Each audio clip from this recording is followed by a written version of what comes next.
जय छत्तीसगढ़ संगवारी हो। हमन जाथन भोरमदेव घूमे ला। भोरमदेव घूमत घूमत जात रहे संगवारी हो, त सामने म मिलिस हमन ला जोगी गुफा। और जैसे वहाँ से निकले हमन कुछ देर बाद भोरमदेव पहुँच गए न। भोरमदेव जस्ट पहुँचे के बाद संगवारी हो भाई मन सब अंदर गिसे मंदिर में दर्शन वर्शन करी। दर्शन करे के बाद साइड में मंदिर ही संगवारी हो, त हमन वहाँ दर्शन करे न। दर्शन करे के बाद हमन वहाँ से वापस होए के बाद हमन आए मेन मंदिर के सामने में आए के बाद हमन वहाँ नज़ारा देखे। नज़ारा बहुत सुंदर दिखिस। वहाँ से जस्ट वापस होके हमन गए सामने तालाब में। तालाब के नज़ारा बहुत अद्भुत रही संगवारी हो। वहाँ से हमन ऊपर की ओर मंदिर के तरफ चले गए। वहाँ जात दीदी मन बहुत थक गिरी से वह हकिया गिरी संगवारी हो एकदम ज़्यादा। वहाँ हमार भिलाई की दीदी आ रही से। जैसे हमन वहाँ से वापस हुए संगवारी हो, तो हमन बारिश की वजह से हमन एक जगह रुक गए हैं।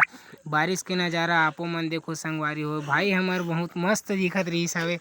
बारिश के नज़ारा आप मन देख सकते हो संगवारी हो। वहाँ से हमन जस्ट निकले न। निकले के बाद हमन ला देखें हमन सरोदा बांध गए। सरोदा बांध में बहुत सुंदर झरना के देखें। झरना के बाद हमन जस्ट गुफा में गए संगवारी हो। जैसे हमन गुफा में गए, गुफा बहुत अद्भुत दिखत रही, एकदम भयंकर रूप रही सब। वहाँ हमन जैसे गुफा से निकले संगवारी बहुत अद्भुत नज़ारा देखें हमन। वहाँ के मस्त झरना रही से, ब्रिज रही संगवारी हो। हमन वहाँ के नज़ारा देखे न वापस हो गए न अपन घर में। तो कैसे लगी इस वीडियो संगवारी, लाइक शेयर सब्सक्राइब।